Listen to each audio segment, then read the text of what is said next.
चलिए ध्यान दीजिए। तो लास्ट क्लास में हम लोगों ने फर्स्ट ऑर्डर रिएक्शन के लिए integrated rate law equation derive किए थे, बराबर है। और उसके बाद हम लोगों ने उसके हाफ लाइफ पीरियड भी डिराइव किए थे। अगर आपको याद होगा तो फाइनली हम लोगों ने दो इक्वेशन बनाए थे, एक इन टर्म्स ऑफ टेम्परेचर और एक in terms of rate constant था, बराबर है ना। अगर आपको याद होगा तो टी का फॉर्मूला था 2.303 होल डिवाइडेड बाय के into log to the base 10 concentration of it at time 0 divided by concentration of it at time 3। Okay, देखिए यहाँ पे प्लस लिया इसलिए concentration of it at time 0 ऊपर में आया है। याद करने की कोशिश कीजिए। हाँ है ना।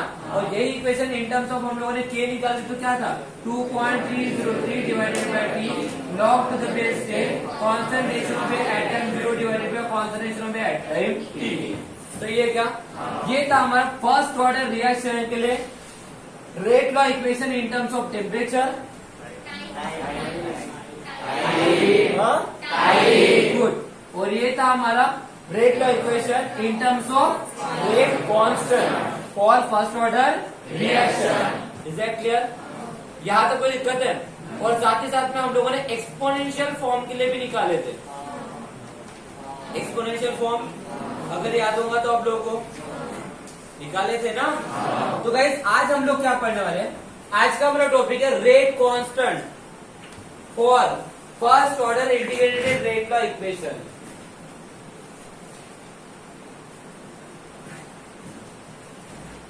क्या है? Rate constant for first order integrated rate law equation. Integrated rate law equation निकालना है किसके लिए? फर्स्ट ऑर्डर के लिए। किसके फॉर्म में? Rate constant. तो फिर ये क्या है? ये भी तो वही है, integrated rate law equation for first order reaction in terms of rate constant. फिर ये चीज तो हमने कल पढ़ ली, फिर आज क्यों पढ़ रहे? आज हम लोग यहाँ पे कुछ और भी मेंशन किए हैं, गैसियस फेज। हम लोग काय के लिए निकालने वाले हैं? Gaseous phase. इसका मतलब कि यहाँ पे जब मैं रिएक्शन की बात करूंगा तो जो भी मेरे रिएक्टेंट रिएक्ट होंगे वो इन टर्म्स ऑफ काय में रहेंगे? गैसियस स्टेट में रहेंगे। कौन से स्टेट में रहेंगे? गैसियस स्टेट में। गैसियस स्टेट में रहेंगे इसका मतलब क्या होता है? गैसियस स्टेट में रहेंगे इसका मतलब इस बार हमें उसका कॉन्सेंट्रेशन गिवन नहीं होगा, उसका हमें प्रेशर गिवन होगा। क्या गिवन होगा? प्रेशर। Is that clear? ये जो इक्वेशन थी, ये इक्वेशन दो लोगों की रिलेशनशिप बता था, एक होता है टाइम और एक होता है हमारा कॉन्सेंट्रेशन। अरे हाँ है ना। अब जो हम लोग इक्वेशन डिराइव करेंगे उसमें रिलेशनशिप रहेगी टाइम एंड प्रेशर। किसकी रहेंगी? Time and pressure. पर सर प्रेशर क्यों? तो गाइस हम किसकी बात कर रहे हैं? Gaseous phase. तो भाई मुझे बताओ वहां पे रिएक्टेंट रहेंगे या प्रोडक्ट बनेंगे तो कौन से फेज में रहेंगे? गैसियस फेज में रहेंगे। तो गैसियस फेज में उसको कॉन्सेंट्रेशन कंसिडर करेंगे या उसका प्रेशर कंसिडर करेंगे? समझ में आ रहा है? मतलब आज जो हम लोग इक्वेशन डिराइव करने वाले वो इक्वेशन इन टर्म्स ऑफ क्या रहेंगी? प्रेशर रहेंगी। क्या रहेंगी? प्रेशर। क्या इतना समझा? सिंपल जो मैंने बोला उतना समझा क्या? इक्वेशन डिराइव कर लेंगे, बस जितना बोला उतना समझा कि नहीं समझा ये मैटर करता है। Is that clear? उतना अगर समझा तो फिर कोई दिक्कत नहीं। और एक बात, हम जो चीज अभी पढ़ रहे हैं ये किसी पेपर में आने वाला नहीं है। डेरिवेशन जो मैं पढ़ाने वाला हूँ ये किसी पेपर में नहीं आने वाला। इसमें सिर्फ यूज क्या होगा? Finally formula. समझा? जिसके बेसिस के ऊपर हम लोग न्यूमेरिकल सॉल्व करेंगे। न्यूमेरिकल सेम रहेगा, बस वहां पे कॉन्सेंट्रेशन की जगह हमें क्या गिवन रहेंगे? प्रेशर। क्या गिवन रहेंगे? लेकिन सॉल्व कैसे करना है ये पता होना चाहिए, तो उसके लिए फॉर्मूला पता होना चाहिए। और फॉर्मूला कहाँ से आता है, किस तरह से आता है, ये हम लोगों को डेरिवेशन देखना है। इससे क्लियर? पहले बता दो डेरिवेशन कोई काम का नहीं है, लेकिन समझना पड़ेगा। समझेंगे तो भी तो फॉर्मूला कैसे है ये समझेंगे ना। क्लियर है इतना? तो स्टार्ट करें। क्लियर है? हम लोग क्या पढ़ने वाले हैं आज? तो हम रेट कांस्टेंट की इक्वेशन पढ़ रहे हैं for first order reaction. No doubt कल भी हम लोगों ने वही पढ़े। यही इक्वेशन है वो, यही इक्वेशन है वो, रेट कांस्टेंट की equation for first order integrated rate law equation. बस कल हम लोगों ने इन टर्म्स ऑफ कॉन्सेंट्रेशन देखे, मतलब 100% उसका स्टेट सॉलिड होगा। जो भी मेरे रिएक्टेंट रिएक्ट हो रहे होंगे उनका स्टेट क्या होगा? सॉलिड। इसी वजह से उसका कॉन्सेंट्रेशन क्यों है। और इस बार मैं गैसेस फेज में ले रहा हूँ, इसका मतलब 100% वो गैसेस फेज में, इसका मतलब क्या क्यों होगा? उसका प्रेशर क्यों होगा? क्या क्यों होगा? उसका प्रेशर। क्या इतना समझा क्या सबको? क्या करना है समझा? तो बेटा मुझे बता, अगर प्रेशर गिवन होगा तो प्रेशर कौन से गिवन होंगे? छोटा सा दिमाग लगा। अगर प्रेशर गिवन होंगे तो कौन से प्रेशर गिवन होंगे? जैसे कॉन्सेंट्रेशन गिवन होगा तो कौन से कॉन्सेंट्रेशन गिवन होंगे? इनिशियल और फाइनल मतलब एट दैट टाइम वाला कॉन्सेंट्रेशन, मानते हैं इस चीज को? अरे हवा नहीं पक्का? तो इसका मतलब इस बार अगर प्रेशर क्यों होगा तो कौन सा प्रेशर क्यों होगा? बोलो ना, वो बिल्कुल सही बोल रहे हो, तुम्हारे दिमाग में आया भी ना, वो जो है सही जवाब है, बोलो। इनिशियल और इनिशियल प्रेशर और फाइनल प्रेशर का मतलब कौन था? वो प्रेशर जो उस समय पे होगा, उस समय पे मतलब जो भी टाइम हमें बोला जाएगा, we don't have the exact time कितना भी सेकंड हो सकता है, हम सेकंड की ही बात करते हैं, यहाँ पे आवर्स की वगैरह बात नहीं करते, क्योंकि कोई भी यहाँ पे रिएक्शन होने के लिए इतना समय लगने वाला है क्या? नहीं। और वैसे भी रिएक्शन चेम्बर की बात करने वाले हैं, तो रिएक्शन चेम्बर में गैसेस को रिएक्ट करने के लिए इतना समय लगता नहीं है। क्या बोला, समझा क्या? एक कंटेनर में अगर मैं गैसेस पुट करूं तो उसको रिएक्ट होने के लिए क्या 2-3 घंटे लग जाएंगे? ऑब्वियस थिंग है, यहाँ पे सेकंडों में होने वाली रिएक्शंस रहेंगी, क्लियर है इतना? तो 2 प्रेशर रहेंगे, तो ऑब्वियस थिंग है इस इक्वेशन में क्या चेंज होगा? बस कॉन्सेंट्रेशन के जगह क्या आएगा? प्रेशर। तो क्या मैं यहाँ पे P of 0 upon P of T लिख दूं? तो ये डेरिवेशन हमें निकालना है, समझा क्या? यही प्रूफ करना है, ओके? लेकिन इसमें थोड़ा सा चेंज रहेगा आखिरी वाले डेरिवेशन में, क्या रहेगा आपको थोड़ी देर के बाद समझ जाएगा। लेकिन क्या इक्वेशन ये याद रहेंगे आपको? क्योंकि इसी इक्वेशन का हम लोग यूज करने वाले हैं थोड़ी देर के बाद।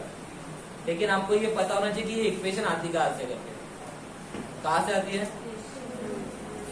वही फर्स्ट ऑर्डर रिएक्शन से जो हम लोगों ने अभी तक के निकाले। Is that clear? बस इतना है कि हम लोग इतना बड़ा डेरिवेशन करेंगे, डायरेक्टली इस इक्वेशन का फाइनली यूज करेंगे, ओके? समझा क्या? क्योंकि डेरिवेशन वैसे भी हमें दिखाना नहीं है, हमें सिर्फ न्यूमेरिकल पर्पस फॉर्मूला प्रूफ करना है, ओके? इतना समझा क्या मैं जो बकवास किया थोड़ी देर 5 मिनट? क्योंकि अब हम लोग डेरिवेशन स्टार्ट करने वाले हैं, ओके? चलिए स्टार्ट करते हैं। सो गैसेस फेज की बात कर रहे थे, एक काम कर लेते हैं, गैसेस रिएक्शन ले लेते हैं। कौन सी रिएक्शन ले लेते हैं? Gases reaction. तो लेते हैं, जैसे मान के लिए A इन गैसेस फॉर्म में, ये प्रोडक्ट बना रहा है B इन गैसेस फॉर्म, C इन गैसेस फॉर्म, ये एक रिएक्शन है। Is that clear? ध्यान से देखिए बेटा, बहुत ही सिंपल सा डेरिवेशन है और आखिरी में हमने सिर्फ फॉर्मूला काम करा है, बाकी कुछ भी काम का नहीं है, लेकिन वो फॉर्मूला आता कैसे ये हमें देखना है, ओके? हमने गैसेस रिएक्शन लिया जिसमें A नाम का एक गैसेस रिएक्टेंट था जो B और C नाम के गैसेस प्रोडक्ट में कन्वर्ट हुआ है, ओके? चलो, तो ऑब्वियस थिंग है कि ये गैसेस रिएक्शन है, मतलब ये चेंबर में रिएक्शन हो रही होंगी, काय में रिएक्शन हो रही होंगी? चेंबर। तो फिलहाल यहाँ पे सिर्फ जब रिएक्शन स्टार्ट हो रही है at time t is equal to 0 पे,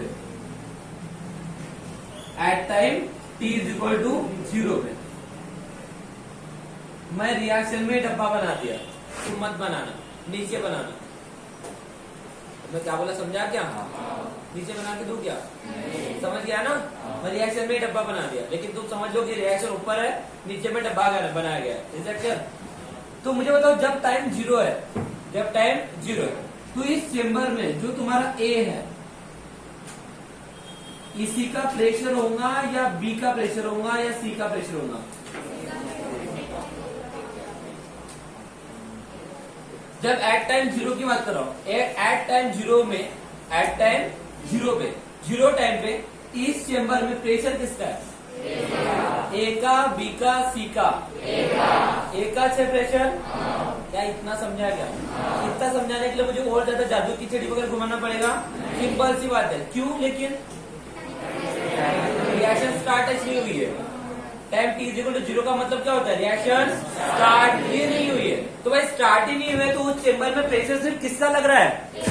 A का ही प्रेशर लग रहा है। और A का प्रेशर जो भी लग रहा होगा कौन सा प्रेशर होगा? इनिशियल या फाइनल? इनिशियल। तो इनिशियल प्रेशर को हम लोग P1 ले लेते हैं, चलो Pi ले लेते हैं, इनिशियल प्रेशर, ओके? अब 0 नहीं लिखते, अब हम लोग सिंबॉलिक रिप्रेजेंटेशन करेंगे क्योंकि वो कॉन्सेंट्रेशन की बात चल रही है, प्रेशर की बात चल रही है, ओके? तो मुझे तो B का प्रेशर कितना होगा और C का प्रेशर कितना होगा? 0। कितना होगा? 0। क्या इतना समझा सबको? या तो कोई दिक्कत है? कंफर्म? आगे बढ़ते हैं। Then at time t is equal to t, ये कॉलम प्रेशर के चल रहे हैं, किसकी प्रेशर कॉलम चल रहा है? Pressure, okay? प्रेशर की बात चल रही है। चलो मुझे बताओ। At time T is equal to T पे मतलब क्या है? At time T is equal to T का मतलब है कि किसी न किसी टाइम के ऊपर, किसी न किसी टाइम के ऊपर मतलब कुछ सेकंड की भी बात चल सकती है, 2 second, 3 second, 4 second, 5 second, 10 second, कुछ भी ले सकते हैं हम लोग। उतने सेकंड पे क्या होगा आप मुझे बता सकते हो? मैं ऐसा नहीं बोला रिएक्शन जब कंप्लीट हुई है, मैंने यहाँ पे कंप्लीट रिएक्शन होने की बात किया है क्या? नहीं। जब मेरी रिएक्शन होना स्टार्ट हुआ तो बीच में किसी तो भी सेकंड के ऊपर की मैं बात कर रहा हूँ, क्योंकि हम लोग इंस्टेंटेनियस रेट का मतलब क्या होता है? किसी भी समय की बात चल रही है, किसी भी समय का मतलब समझ में आता है ना? रिएक्शन जब हो रही है तो किसी भी समय की बात चल रही है। Is that clear? मैं नहीं बोला कि रिएक्टर मेरा रिएक्ट होना चालू किया और पूरा का पूरा रिएक्टर खत्म हो गया और प्रोडक्ट बन गया, इसके बाद चल रही क्या? नहीं। इस रिएक्शन में रिएक्टर जब पूरी तरीके से खत्म होने गया तो बीच में कहीं ना कहीं किसी न किसी टाइम पे ऑब्वियस थिंग है यार, पूरा का पूरा रिएक्टर एकदम से प्रोडक्ट में कन्वर्ट होता है क्या? मैं क्या सवाल पूछ रहा हूँ उसका जवाब बताइए। क्या पूरा का पूरा रिएक्टर प्रोडक्ट में एक साथ खत्म कन्वर्ट होता है क्या? कुछ रिएक्टर कन्वर्ट होना चालू करता है। मैं क्या बोला समझ में आया क्या? अगर मेरा 1 मोल ऑफ रिएक्टर है, 1 मोल ऑफ रिएक्टर है, क्या एकदम से पूरा का पूरा 1 मोल रिएक्टर या 1 मोल प्रोडक्ट और बी में और 1 मोल सी में कन्वर्ट हुआ होगा क्या? अरे बोलो ना यार, कुछ ना कुछ कन्वर्ट हुआ होगा कुछ सेकंड की अगर मैं बात करूंगा। समझा क्या? मतलब मैं बोल रहा हूँ कि यहाँ पे हम लोग ए का पूरा 0 होने की बात नहीं कर रहे। Is that clear? तो कुछ सेकंड के बाद जब at time T is equal to T लूंगा तो क्या आपको ऐसा नहीं लगता कि कुछ तो भी ए का प्रेशर कम होगा करके?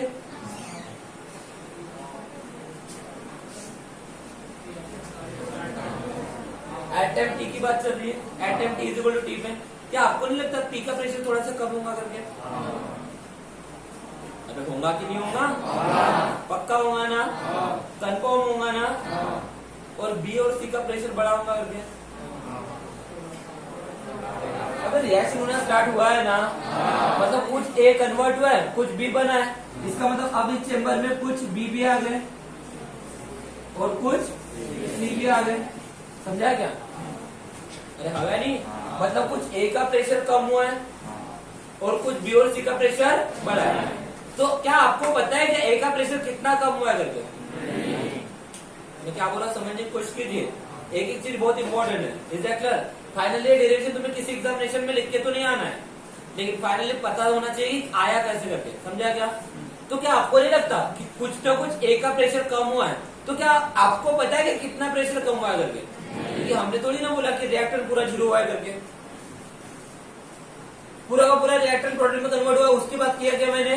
फिर उसके लिए तो मुझे टाइम पता देखना पड़ेगा कितने टाइम के ऊपर हमारा पूरा का पूरा ए कॉन्सेंट्रेशन या फिर ए का प्रेशर कम हुआ करके। Is that clear? लेकिन मैं पूरी की बात नहीं कर रहा हूँ, मैं बात कर रहा हूँ बीच में गई तो भी। ये समझना बहुत ज्यादा जरूरी है। अगर आप पूरी की बात करोगे मतलब ए खत्म हो चुका है, बचा कौन है? सिर्फ बी और सी, और मैं उसकी बात ही नहीं कर रहा हूँ। मैं बात कर रहा हूँ जब रिएक्शन स्टार्ट हुई और कुछ सेकंड के बाद जब कुछ रिएक्टर हमारा प्रोडक्ट में कन्वर्ट हुआ है, पूरा का पूरा नहीं। Is that clear? तो ऑब्वियसली कुछ रिएक्टर अगर प्रोडक्ट में कन्वर्ट हुआ है तो कुछ रिएक्टर का प्रेशर कम हुआ होगा। अरे हवा नहीं, कुछ रिएक्टर का प्रेशर कम हुआ होगा। किसी को पता है कितना कम हुआ करके? तो हम एक फैक्टर डिसाइड कर लेंगे इतना कम हुआ करके। एक फैक्टर इतना प्रेशर कम हुआ है। ये जो प्रेशर फिलहाल हम लोग ले रहे हैं एटमॉस्फेरिक प्रेशर के ऊपर। कौन सा प्रेशर है? एटमॉस्फेरिक। ओके, तो कुछ सेकंड के बाद कुछ ना कुछ ए का प्रेशर कम होगा। कितना होगा पता है क्या आपको? नहीं। तो एक फैक्टर डिसाइड कर लेते हैं कि एक्स बार या एटमॉस्फेरिक प्रेशर कुछ तो भी कम हुआ करके। अरे है ना? लेकिन जब कुछ प्रोडक्ट बनेगा तो आपको नहीं लगता कि ए का अगर कुछ प्रेशर कम भी हुआ होगा तब भी वहां पे ए का प्रेशर होगा करके? कुछ ए का प्रेशर कम हुआ है लेकिन फिर भी वहां पे ए का प्रेशर होगा, ऐसा नहीं लगता क्या? अरे है ना? तो मान के चलिए एक्स एटमॉस्फेरिक प्रेशर अगर कम हुआ तो अब इस कंटेनर में ए का प्रेशर कितना होगा?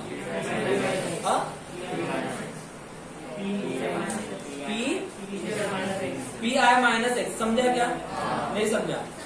ये समझना बहुत ही सिंपल था, बस दिमाग लगाने वाली बात थी। भाई इनिशियली कितना था? P I. अरे है ना? एक्स फैक्टर कम हुआ है तो कुछ तो बचा होगा, थोड़ी ना पूरा का पूरा 0 हुआ है। आया ना? कुछ तो बचा है ना? कितना बचा है? तो इनिशियल इतना होगा, जितना कम होगा उन दोनों का माइनस। अरे हाँ है ना, तो क्या मैं ऐसे लिख सकता हूँ, अगर x कम हुआ है मतलब पी आई माइनस एक्स बचा है करके, इतना प्रेशर बचा है करके। अरे बोल सकता हो क्या यार? और यही तुम्हारे क्या की वैल्यू है, प्रेशर एट दैट टाइम। समझा क्या? अब x कम हुआ है तो बचेगा कितना, b कितना बढ़ेगा, b का प्रेशर कितना बढ़ेगा और c का प्रेशर कितना बढ़ेगा, x बढ़ेगा क्या, पक्का? और अगर ये रिएक्शन ऐसी होती तो A of gaseous state induced twice of B in gaseous state plus C in gaseous state, तो बताओ तो यहाँ पे कितना होता, अगर x से कम होता तो ये कितने से बढ़ता और ये कितने से बढ़ता, बोलो जल्दी से। यहाँ पे क्या आता, ये समझा क्या? क्यों? बिकॉज जब हम लोग प्रेशर की बात करेंगे तो यहाँ पे स्टोइकोमेट्रिक कोएफिशिएंट मैटर करेगा। समझा? क्या मैटर करेगा? स्टोइकोमेट्रिक। उसके रिस्पेक्टिव, उतने एटम के रिस्पेक्टिव प्रेशर कम होगा और प्रेशर बढ़ेगा। अरे हो नहीं? मैं क्या बोला, समझ में आ रहा है क्या? तो यहाँ पे जब भी हम लोग यहाँ पे गैसेस स्पेस की बात करेंगे तो भूलिएगा मत, मुझे स्टोइकोमेट्रिक कोएफिशिएंट को कंसीडर करना है। और ये इसलिए बता रहा हूँ क्योंकि हमें कल चल के न्यूमेरिकल भी सॉल्व करने हैं, और जब हम लोग न्यूमेरिकल सॉल्व करेंगे तो कितने से प्रेशर कम हुआ है उसके हिसाब से मुझे ये भी रिएक्शन देखना पड़ेगा कि रिएक्शन में स्टोइकोमेट्रिक कोएफिशिएंट कितने हैं। Is that clear? ऐसा क्यों, तो थोड़ी देर के बाद समझ जाएंगे। Is that clear? लेकिन एक बात याद रहेगी कि हमें स्टोइकोमेट्रिक कोएफिशिएंट कंसीडर करना है। पर आप बोल सकते हो सर हमें तो वैसे भी लेन देन रिएक्टेंट से प्रोडक्ट क्यों ले रहे हैं, वैसे भी लेन देन किससे है, रिएक्टेंट से, तो प्रोडक्ट क्यों ले रहे हैं? गाइस प्रोडक्ट इसलिए कंसीडर करना जरूरी है क्योंकि अभी तक क्या हमें ये x जो है ना ये कितना है ये पता नहीं है, और इसी को हमें निकालना पड़ेगा पहले। समझा क्या? इसी को हमें क्या करना पड़ेगा, पहले निकालना पड़ेगा। Is that clear? तो मुझे बताइए, हम प्रेशर निकाल रहे रिएक्टेंट का किस समय पे, at time t equal to T पे निकाल रहे। ओके, तो इस समय पे प्रेशर कितना है, पी आई माइनस एक्स। लेकिन हमें x की वैल्यू पता है क्या, नहीं, तो पहले मुझे x की वैल्यू निकालना पड़ेगा। अब x की वैल्यू कैसे निकालेंगे इसके लिए थोड़ा सा लॉजिक ध्यान में दीजिए। मुझे बताओ, मैं एट टाइम t की बात कर रहा हूं, ओके, एट टाइम t की, तो यहाँ पे a का कुछ ना कुछ प्रेशर है। a का कितना प्रेशर है, पी आई माइनस एक्स। अरे हाँ है ना। b का कितना प्रेशर है, x, और c का कितना प्रेशर है, C का प्रेशर कितना है, और ये पूरा मिला के इसका टोटल प्रेशर हो जाएगा, ये पूरा मिला के उस समय का टोटल प्रेशर हो जाएगा, ये पूरा मिला के उस समय का क्या निकलेगा, total pressure. Is that clear? क्या हुआ उस समय का total pressure. Is that clear? तो मैं यहाँ पे total pressure is equal to क्या लिख सकता हूँ, बताओ, ये टोटल प्रेशर है, प्रेशर एट दैट टाइम नहीं है। दोनों का मतलब समझिएगा, इसका मतलब अलग होता है और इसका मतलब अलग होता है। इसका मतलब क्या है, प्रेशर एट दैट टाइम, और इसका मतलब क्या है, टोटल प्रेशर। तो मुझे बताओ, at time t equal to T पे टोटल प्रेशर कितना होगा, बोलो तो। क्या मैं इसको लिख सकता हूँ, P I minus X plus X plus x. अरे हो या नहीं, लिख सकता हो क्या? क्या मैं इसको ऐसा लिख सकता हूँ, P total pressure is equal to P I minus X plus X plus X minus X great. अब मुझे निकालने किसकी वैल्यू थी, कितना प्रेशर कम हुआ ये निकालना था। ये तो पता नहीं है, कितना प्रेशर कम हुआ ये पता है क्या? इससे हमें एक्स की वैल्यू निकालना है। इसका मतलब चलो ये एक्स निकालना है तो क्या होगा बताओ, इस पी आई को लेकर आना पड़ेगा, तो क्या हो जाएगा, एक्स इक्वल क्या होगा, total pressure minus initial pressure. कितना प्रेशर वहां पे कम हुआ है, इतना प्रेशर कम हुआ है किसका, रिएक्टेंट ए का। रिएक्टेंट ए का कितना प्रेशर कम हुआ है, जितना भी उस समय टोटल प्रेशर होगा वहां पे उस चेंबर में जितना भी टोटल प्रेशर होगा, जितना भी टोटल प्रेशर मतलब रिएक्टेंट ए का कम होके प्रेशर बी मतलब बी का बढ़ के और बी सी का बढ़ के, अब यहाँ पे कुछ भी हो सकता है रिएक्शन में। Is that clear? जितना भी टोटल प्रेशर होगा उस टोटल प्रेशर में से अगर मैं क्या करता हूँ, इनिशियल प्रेशर क्या करूंगा, माइनस, तो उतना प्रेशर क्या हुआ होगा वहां पे रिएक्टेंट ए का कम हुआ होगा। किसकी जरूरत थी, ये एक्स क्या रिप्रेजेंट कर रहा है, कितना एटमॉस्फेरिक प्रेशर वहां पे रिएक्टेंट ए का कम हुआ है। ओके, तो उसको निकालने का फॉर्मूला क्या है? Total pressure minus initial pressure. और जब आप न्यूमेरिकल सॉल्व करोगे तो टोटल प्रेशर हमेशा आपको गिवन होगा। ओके, जब भी आप न्यूमेरिकल सॉल्व करेंगे तो आपको हमेशा क्या गिवन होगा? टोटल प्रेशर गिवन होगा। सर क्यों? क्योंकि तुम्हें थोड़ी ना पता है कि रिएक्शन में कितना प्रेशर उस समय क्रिएट हुआ होगा। Is that clear? तो क्वेश्चन में हमेशा टोटल प्रेशर की वैल्यू गिवन होती है। ये आप न्यूमेरिकल सॉल्व करके तब समझ जाएगा। लेकिन एक्स का मतलब समझा क्या? ओके, क्लियर है याद रखे? तो चलो हम लोग pressure at that time T निकाल सकते हैं। तो pressure at that time T equal to क्या है? P I minus X. अरे है या नहीं? चलो उस साइड में लिख दो। बोलो, इसको हटा दो, ये हमारा कोई काम का नहीं था। बोलो, इनिशियल प्रेशर कितना है? Pressure at time 0, P of 0। या फिर इनिशियल प्रेशर ले सकते हो आप लोग, जो आपको लेना है वो ले सकते हो। Is that clear? क्या आपने समझा क्या? प्रेशर एट दैट टाइम 0 कितना होगा? इनिशियल प्रेशर पता नहीं है ना वैल्यू, इनिशियल प्रेशर होगी। और pressure at that time T, समझा क्या? यहाँ पे टी इज इक्वल टू 0 लिखना होगा तो लिख सकते हो। नोट्स के हिसाब से या किताब के हिसाब से जाने की जरूरत नहीं है, ये तुम्हें समझने के लिए बनाया गया है। Is that clear? चलो बोलो, pressure at that time T is equal to T पे कितना प्रेशर है? मैं डायरेक्टली 0 टी लिख रहा हूँ, तुम्हें समझ जाएगा करके। ओके, समझ जाएगा मुझे लगता है अभी तो। ओके बोलो, कितना होगा pressure at that time T? कितना है? P I minus x. P I की वैल्यू पता नहीं है, एक्स की वैल्यू तो पता है कितनी है? Total pressure minus initial pressure. अरे है कि नहीं है? चलो बोलो, क्या हो जाएगा? बोलो, P I minus total pressure minus minus plus initial pressure. तो क्या हो जाएगा? इनिशियल प्रेशर इनिशियल प्रेशर क्या हो जाएगा? Twice of initial pressure minus total pressure. मिल गया pressure at that time T. अरे मिला क्या? तो दोनों वैल्यू तो मिल गया। अब करना क्या है? फॉर्मूला तो ऑलरेडी पता है, रेट कांस्टेंट का फॉर फर्स्ट ऑर्डर रिएक्शन क्या होता है? Rate constant for first order reaction. बोलो formula, T is equal to 2.303 divided by T 2.303 log to the base 10। अब कॉन्सेंट्रेशन का फॉर्म में लिखा, ये फॉर्म मिलूंगा तो P of 0 upon P of T। Okay, चलो क्या हो जाएगा? 2.303 डिवाइडेड बाय T log, बराबर है ना? सॉरी डबल हो गया क्या? बताते भी नहीं। log to the base 10। बोलो, P of 0 divided by P of T। हाँ, log to the base 10। P of 0 की वैल्यू कितनी है? Pi divided by P of T की वैल्यू कितनी है? Twice of Pi minus P of T। समझा formula? देखो इस फॉर्मूले में सिर्फ आपको क्या दिख रहा है? टाइम दिख रहा है और प्रेशर दिख रहा है, उसके अलावा कुछ भी नहीं दिख रहा है। ठीक है, दिख रहा है क्या? मैंने थोड़ी देर पहले बताया था रिलेशनशिप में क्या रहेगा करके आपको। रिलेशनशिप इस बार किसके रहेंगे? प्रेशर और टाइम की। Is that clear? कॉन्सेंट्रेशन के टाइम में कॉन्सेंट्रेशन और टाइम की, इसके अलावा आपको कुछ भी और फैक्टर नहीं दिखेगा। समझा? तो देख सकते हैं आप लोग, कुछ और भी फैक्टर नहीं है, सिर्फ प्रेशर है यहाँ पे। Is that clear? ये पीटी का मतलब क्या होगा? सिर्फ टोटल प्रेशर। ये आपको हमेशा क्वेश्चन में गिवन होगा। ओके, अब निकालने के लिए आपको क्या बोल सकता है? एक तो के निकालने के लिए बोल सकता है, या टी निकालने के लिए बोल सकता है, या इनिशियल प्रेशर निकालने के लिए बोल सकता है। बाकी सब इंफॉर्मेशन गिवन होगी। क्या इस फॉर्मूले को मुझे फिर से चेंज करा के दिखाने पड़ेंगे क्या? समझ जाएगा ये फॉर्मूला? निकालने के लिए टाइम निकालने के लिए बोल सकता है, जो कभी नहीं बोलता। दूसरा, इनिशियल प्रेशर निकालने के लिए बोल सकता है, जो कभी नहीं बोलता। तीसरा, रेट कांस्टेंट निकालने के लिए बोल सकता है। चांसेस है। फॉर्मूला मतलब क्वेश्चन समझा क्या?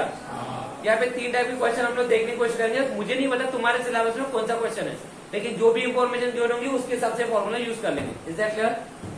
खत्म काम। This is what rate constant for first order integrated rate of operation in gaseous phase. कोई डाउट होगा तो पूछ लो जल्दी से।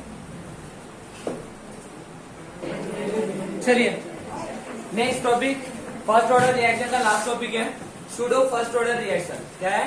Pseudo first order reaction. क्या होता है सूडो फर्स्ट ऑर्डर रिएक्शन का मतलब? वैसे आपको तो ऑलरेडी मैंने सूडो का मतलब काफी बार बता चुका हूँ। सूडो का मतलब क्या होता है? False first order reaction. False first order reaction का मतलब क्या होता है? चुकीचा फर्स्ट ऑर्डर रिएक्शन। फॉल्स का मतलब, अरे भाई फॉल्स का मतलब चुकीचा होता है ना, चुकीचा पहिल्या ऑर्डरचा रिएक्शन मतलब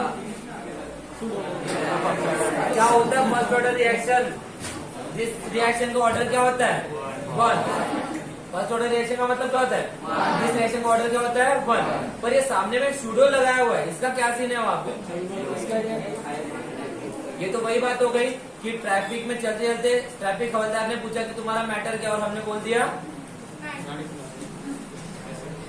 matter is anything which can occupy space and हाँ है ना। मैं यहाँ पे सीन पूछ रहा हूँ तो इसका सीन बताइए कि यहाँ पे मैं बोल रहा हूँ कि रिएक्शन का ऑर्डर फर्स्ट है, लेकिन ये सामने में सूडो लगाया हुआ है, इसका क्या सीन है, मतलब गलत फर्स्ट ऑर्डर रिएक्शन का मतलब क्या होगा। रिएक्शन का ऑर्डर फर्स्ट है, रिएक्शन का ऑर्डर फर्स्ट नहीं होगा, फर्स्ट ऑर्डर रिएक्शन क्यों बोलेगी।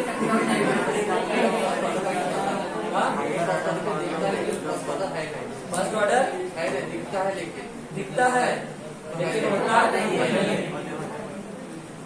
उनका कहने का मतलब है दिखता तो है लेकिन होता नहीं है। वो तो यही बात हो गई, बुला दिए मगर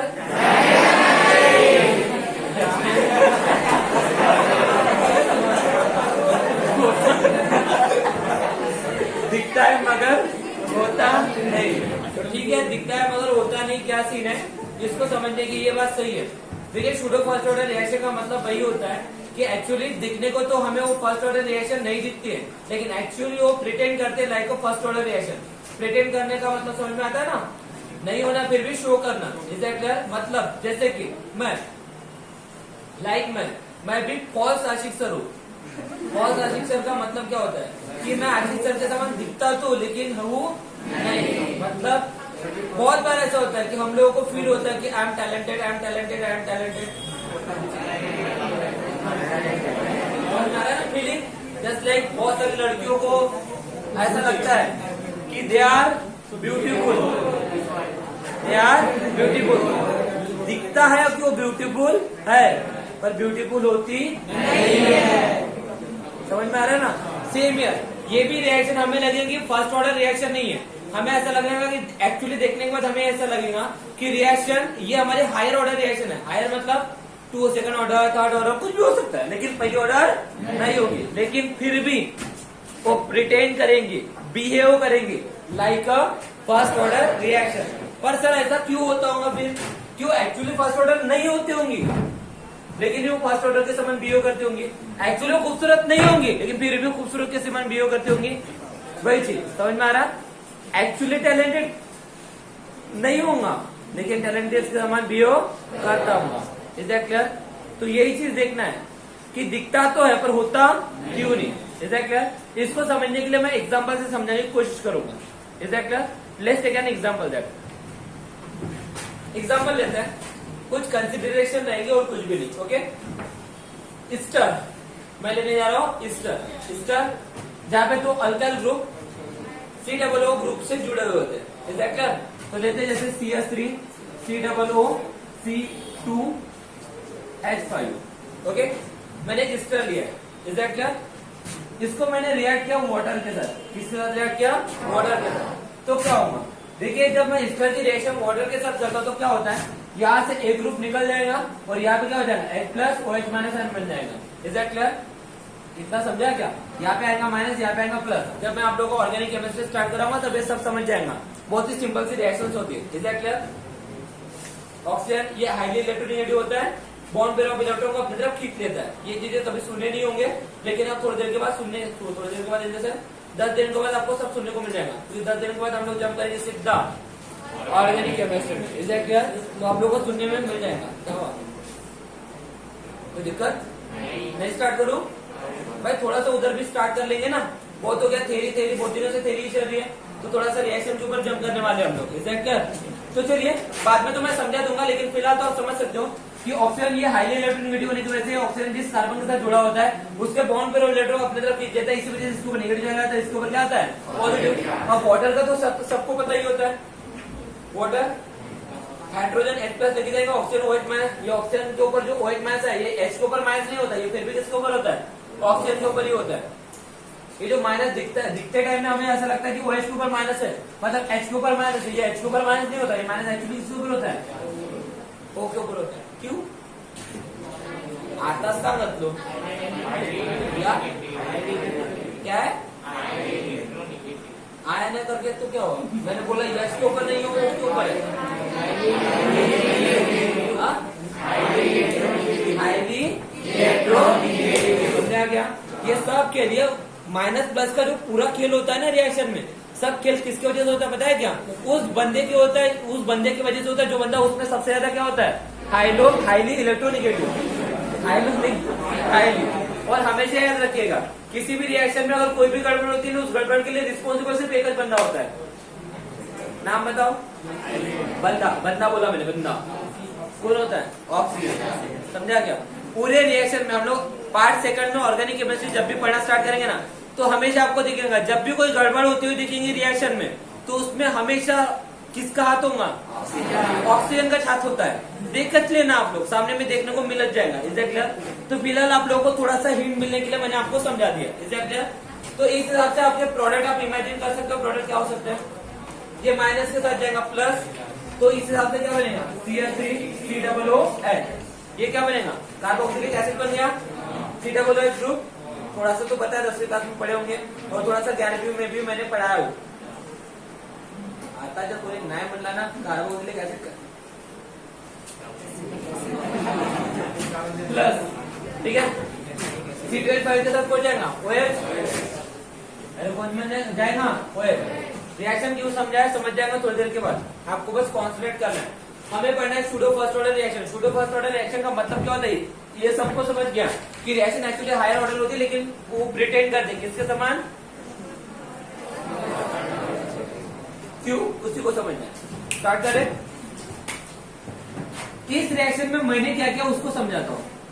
मैंने इस रिएक्शन में क्या किया? 1 मोल ऑफ ईस्टर को, कितना मोल ईस्टर को? 1 मोल ऑफ ईस्टर को मैंने रिएक्ट किया 100 मोल ऑफ वाटर के साथ। कितने मोल ऑफ वाटर के साथ? मैं यहाँ पे रिएक्शन में दिखा तो नहीं रहा हूं लेकिन फिर भी आपको समझा रहा हूं कि एक्चुअली रिएक्शन किसके साथ क्या है। अब आप बोलोगे सर यहाँ पे 100 क्यों नहीं दिखा है?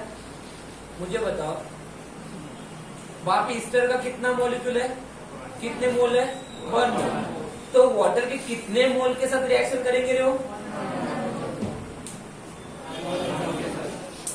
इस कंटेनर में मैंने 100 मोल ऑफ H2O लिया और इसमें मैंने 1 मोल ऑफ क्या किया? ईस्टर। क्या किया? ईस्टर। तो मुझे बताओ रिएक्शन किसकी होगी? 1 मोल ऑफ ईस्टर की 1 मोल ऑफ वाटर के साथ या 1 मोल ऑफ ईस्टर की 100 मोल ऑफ वाटर के साथ?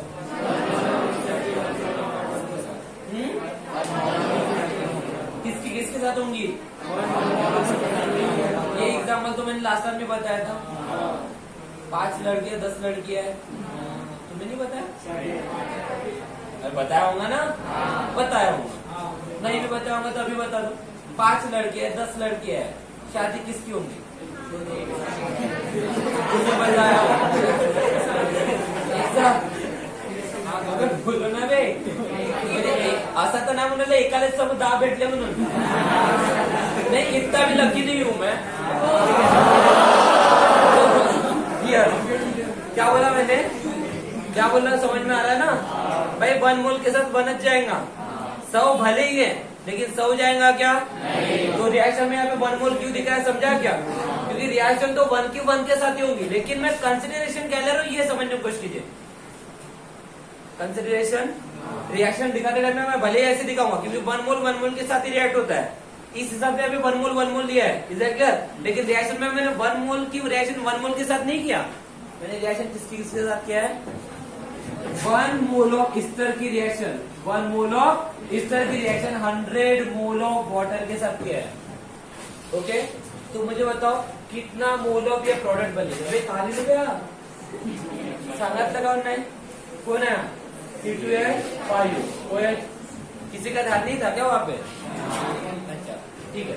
तो मुझे बताओ 1 मोल ऑफ ईस्टर जब मेरा 100 मोल ऑफ वाटर के साथ रिएक्ट करेगा तो कितना मोल ऑफ मेरा कार्बोक्सिलिक एसिड और कितना मोल ऑफ मेरा अल्कोहल बनेगा? बोलो ना यार। ये भी 1 मोल बनेगा, ये भी क्या बनेगा? 1 मोल। करेंगे क्या? पक्का? चलो, तो इसके लिए हम लोग रेट लॉ इक्वेशन बनाते हैं। क्या बनाते हैं? Rate law equation. क्या बना रहे हैं? Rate law equation. है ना सबका? अरे हवे नहीं?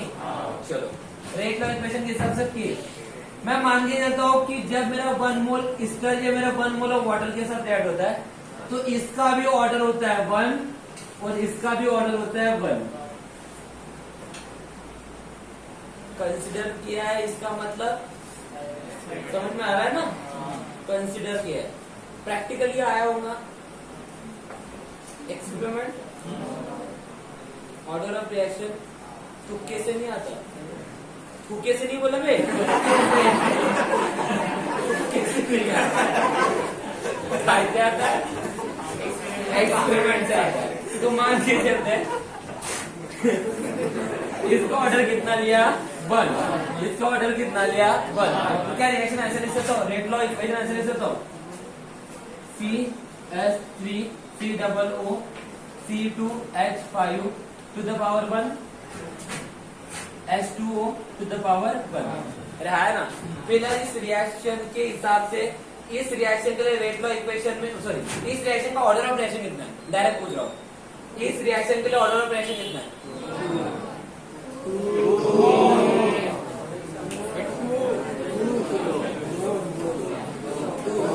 इस रिएक्शन के लिए ऑर्डर ऑफ रिएक्शन कितना है? कितना है? तो भूख नहीं है इसका? 1 मंथ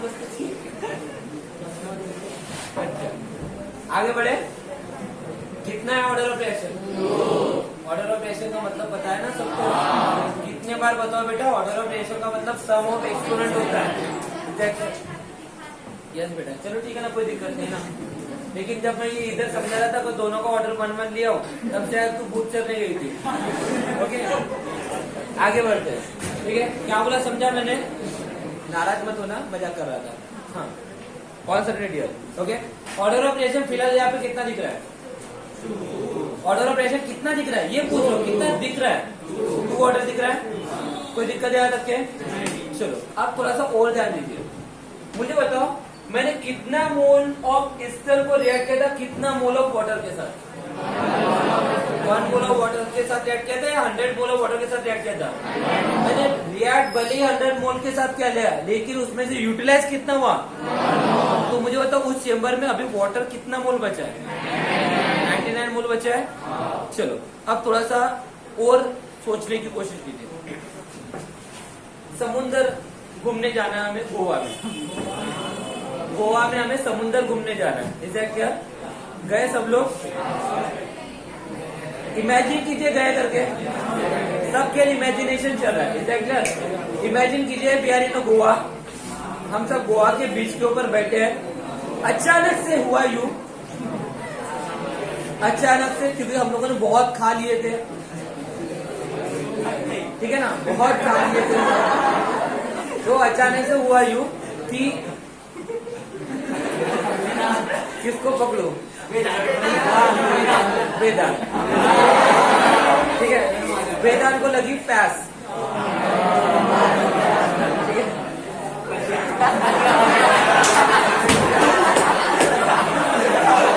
वेदांत को लगी प्यास, और वेदांत को जब प्यास लगी तो अपने जेब थे खाली कंगाल, सबके जेब खाली हो गए थे क्योंकि अपने भरमार खा लिए थे।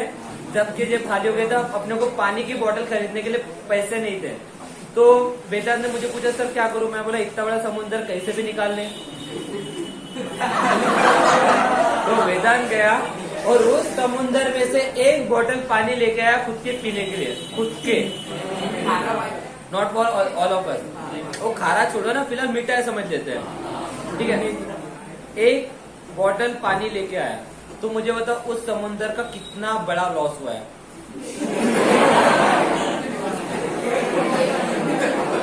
उस समुद्र के पानी का कितना बड़ा लॉस हुआ है ये बताइए। एक बोतल, भाई मुझे ऐसा लगता है कि उस समुद्र में से एक लोटा पानी भी निकालो और एक बोतल पानी भी निकालो, एक बकेट भी पानी निकालो, एक ड्रम भी पानी निकालो, या सबके सब एक बोतल पानी भी पी के आ जाओ आप लोग, क्योंकि सब लोग वहां पे नहाते हैं,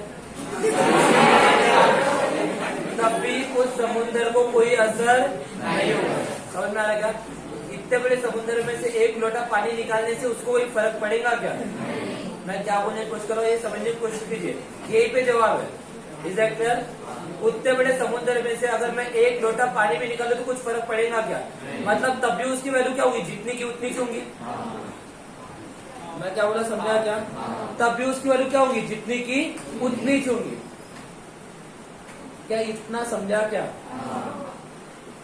एक समुद्र में से एक लोटा पानी निकालने के बावजूद भी उसकी वैल्यू कम होगी क्या? ये तो वही बात होगी। किसी के पास जैसे अभी वो ये बंदा कौन, राज कुंद्रा अभी सुर्खियों पे चालू है। राज कुंद्रा नहीं पहचानते क्या? शेट्टी के हस्बैंड। वो पॉर्न वीडियोस बनाने के रिलेटेड वो भी जेल हुई है। उनको जेल हुई है, जैसे जेल में है, हुई नहीं है, केस चल रहा है। उनकी प्रॉपर्टी कितनी है? 2,50,000 करोड़। 2,50,000 करोड़, ठीक है ना? उसमें से अगर राज कुंद्रा के घर में मैं गया राज कुंद्रा को मिलने और उसने मुझे 1,00,000 रुपए दिया। कितना रुपए दिया? 1,00,000 रुपए। मुझे बताओ, राज कुंद्रा ने, अब मुझे छोड़ दो, उसके केस जीतने के लिए अगर उसने 50 लाख रुपए भी अगर दिया उसके अमाउंट में से, 2,50,000, पहले 1,000 लगाया, बाद में लगा रहा हूं करोड़। कितनी प्रॉपर्टी में से 1,000 करोड़ और इधर 2,50,000 तो अलग बचे। उसमें से अगर उसके 50 लाख रुपए भी अगर उसने केस जीतने के लिए या केस को रफा दफा करने के लिए अगर दे भी दिया तो राज कुंद्रा का कितना बड़ा लॉस होगा? बोलिए जल्दी से। उसके लिए वो 50 लाख रुपए की कोई वैल्यू नहीं है और ऐसी चुटकी भर सिंदूर के समान उड़ा देगा। मैं क्या बोलने की कोशिश कर रहा हूं, समझ में आ रहा है क्या? अरे समझा क्या? मतलब अभी भी उसकी वैल्यू क्या है? जैसे कि वैसे क्या कांस्टेंट है। अभी भी उसकी वैल्यू क्या है? कांस्टेंट है। मैं क्या बोला, समझा क्या? सेम ईयर अगर इस रिएक्शन में अगर ये वाटर ने अपना 1 मोल रिएक्शन में पार्टिसिपेट करने के लिए दे भी दिया तो क्या उसके कॉन्सेंट्रेशन के ऊपर कोई असर गिरेगा क्या? उसके कॉन्सेंट्रेशन के ऊपर कोई असर गिरेगा क्या? मतलब मैं बोल सकता हूँ उसका कॉन्सेंट्रेशन कांस्टेंट है। अरे बोल सकता हूँ क्या? उसका कॉन्सेंट्रेशन कांस्टेंट है, बोल सकता हूँ क्या? तो अगर मैं अंदर चलता हूँ, इस रिएक्शन के लिए पहले रेट कांस्टेंट की इक्वेशन ये है जिसमें इसका भी ऑर्डर 1 है, इसका भी ऑर्डर 1 है, पर हम जानते हैं कि वाटर इतना ज्यादा एक्सेसिव अमाउंट में है। What to be noted that, my lord? What to be noted that? Water इतना ज्यादा एक्सेसिव अमाउंट में है कि उसका कुछ कॉन्सेंट्रेशन अगर यूज भी हो गया तब भी उसके कॉन्सेंट्रेशन में कोई असर गिरने वाला नहीं है। तो क्या मैं इसके कॉन्सेंट्रेशन को फिर से कांस्टेंट कंसीडर कर सकता हूं? कांस्टेंट क्यों कांस्टेंट कंसीडर कर सकता हूं? समझा क्या? क्योंकि उसका इतना लॉस ही नहीं हुआ है जितना वो ऑलरेडी अवेलेबल है। समझा क्या? तो क्या मैं इसको लिख सकता हूँ K डैश इंटू इसकी वैल्यू कांस्टेंट कंसीडर किया और कांस्टेंट के लिए मैं K डबल डैश लिख सकता हूँ। कांस्टेंट वैल्यू कांस्टेंट है, क्यों कांस्टेंट है? वैल्यू क्यों कांस्टेंट है? क्योंकि मैंने उसको इतने ज्यादा एक्सेसिव अमाउंट में लिया है कि उसका थोड़ा सा भी लॉस भी होगा तब भी कोई उसको कोई फर्क पड़ने वाला नहीं। Like Raj Kundra and like समुद्र। समझा क्या? इतना निकाल भी दोगे तो कोई फर्क पड़ने वाला नहीं, उसकी वैल्यू कांस्टेंट की कांस्टेंट है। राज कुंद्रा के 50 लाख भी जाएंगे ना, उसको कुछ फर्क नहीं पड़ता, कुछ फर्क नहीं। लाख तो छोड़ दो, करोड़ रुपए भी चला गया ना, उसका 1 करोड़ रुपए भी चला गया ना, तब भी उसको कोई असर नहीं होने वाला है, कुछ भी फर्क नहीं पड़ेगा। समझ लो उसकी प्रॉपर्टी कितनी है। फिर से रिपीट करता हूँ, 2.5 लाख 2.5 लाख का होगा ना, 2,50,000 मतलब 2.5 लाख, 2.5 लाख हजार, पहले 1,000 करोड़। इतनी बड़ी प्रॉपर्टी है, इतनी बड़ी प्रॉपर्टी तुम्हें कमाने के लिए कितने साल लगेंगे? Let's count it here. तो ये वैल्यू इतनी, इसके ऊपर कुछ असर होगा क्या? इसका कुछ कॉन्सेंट्रेशन यूज भी हो गया तो इसके ऊपर कुछ फर्क पड़ेगा क्या? नहीं पड़ेगा। मतलब क्या इसके कॉन्सेंट्रेशन की वैल्यू में कांस्टेंट कंसीडर कर सकता हूँ? क्या इसके कॉन्सेंट्रेशन की वैल्यू में कॉन्सेंट्रेशन की वैल्यू कांस्टेंट कंसीडर कर सकता हूँ क्या? किया कांस्टेंट, तो बचेगा क्या? Concentration of CH3 COO C2H5। Constant का मल्टीप्लिकेशन कांस्टेंट के साथ करोगे तो वैल्यू कितना आता है? कांस्टेंट का मल्टीप्लिकेशन कांस्टेंट के साथ करोगे तो आंसर क्या आएगा? तो बचा क्या? CH3 COO C2H5। अब मुझे बताओ इस रिएक्शन के लिए रेट ऑफ रिएक्शन कितना है? कितना है? बट पहले कितना था? वो दिखता तो है सेकंड ऑर्डर रिएक्शन, लेकिन एक्चुअली बिहेव किसके समान करता है? लेकिन ये कब हुआ बताओ तो?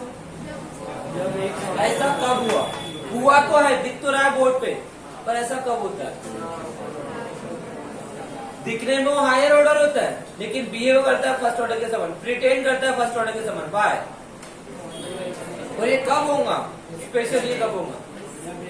जब गाइस हम लोग यहाँ पे किसी एक का कॉन्सेंट्रेशन एक तो बहुत ज्यादा एक्सेसिव ले लेंगे या बहुत ज्यादा नेग्लिजिबल ले लेंगे। नेग्लिजिबल वैल्यू इतनी छोटी ले लो कि उसको कोई फर्क नहीं पड़ता होगा। समझा क्या? उसका कॉन्सेंट्रेशन घटे, उसका कॉन्सेंट्रेशन बढ़े, उससे कोई फर्क पड़ने वाला नहीं है। ये तभी पॉसिबल है, समझ में आ रहा क्या? अदरवाइज ये कंडीशन पॉसिबल नहीं है। इसी वजह से इस रिएक्शन को क्या कहा जाता है? Pseudo first order reaction. मतलब होता नहीं है फिर भी होता है। समझा क्या? होता नहीं है फिर भी होता है। क्यों होता है समझा? बिकॉज कोई चीज इतनी ज्यादा एक्सेसिव अमाउंट में होगी कि उसका कॉन्सेंट्रेशन, कुछ कॉन्सेंट्रेशन अगर यूज भी हो गया तब भी उसके कॉन्सेंट्रेशन के ऊपर कोई असर गिरने वाला नहीं है। क्या ये चीज समझी क्या? अरे हाँ है ना? तो क्या मैं ऐसा बोल सकता हूँ सूडो फर्स्ट ऑर्डर रिएक्शन मतलब the reaction having higher order but still pretend like a first order reaction by altering the concentration of any one of the reactant. Altering the concentration of any one of the reactant. Meaning समझा क्या? Alter करना क्या? Concentration किसका? किसी भी एक reactant का। Alter करने का मतलब एक तो बहुत ज्यादा ले लो या बहुत, समझा क्या ये मतलब? अरे हाँ है ना? आपकी किताब में ऐसे डेफिनेशन भी नहीं है, सिंपल स्ट्रेट फॉरवर्ड डेफिनेशन लिखी है। ऐसी रिएक्शन जिसका हायर ऑर्डर रहेगा लेकिन फिर भी बिहेव करेगी फर्स्ट ऑर्डर। लेकिन मैंने आपको सामने में कंडीशन मेंशन करके दिया कि ये कब पॉसिबल होता है। कब पॉसिबल होता है? जब वो अल्टर करता है क्या? कॉन्सेंट्रेशन किसका? किसी भी एक रिएक्टेंट का। अल्टर करना मतलब क्या कर सकता है? बहुत ज्यादा ले सकता है या बहुत कम ले सकता है। ऐसी रिएक्शन को हम लोग क्या कहते हैं? First order reaction. क्या इसका और एक एग्जाम्पल समझाना पड़ेगा या समझ गया? Clear example? अरे हाँ ना? समझा क्या? डिफरेंशियल समझी? यही था सूडो फर्स्ट ऑर्डर रिएक्शन और कुछ भी नहीं। दिखता तो है पर होता नहीं है। पर क्यों नहीं होता है? क्योंकि वहां पे एक आधा रिएक्टेंट ऐसा होता है जिसका कॉन्सेंट्रेशन बहुत ही ज्यादा होगा या बहुत ही कम होगा। समझा क्या? और उसके लिए एग्जाम्पल भी मैंने समझा कि कुछ भी फर्क पड़ने वाला चाहे कुछ भी कर दो। Is that clear? This is all about pseudo first order reaction. बाकी देखेंगे नेक्स्ट क्लास में।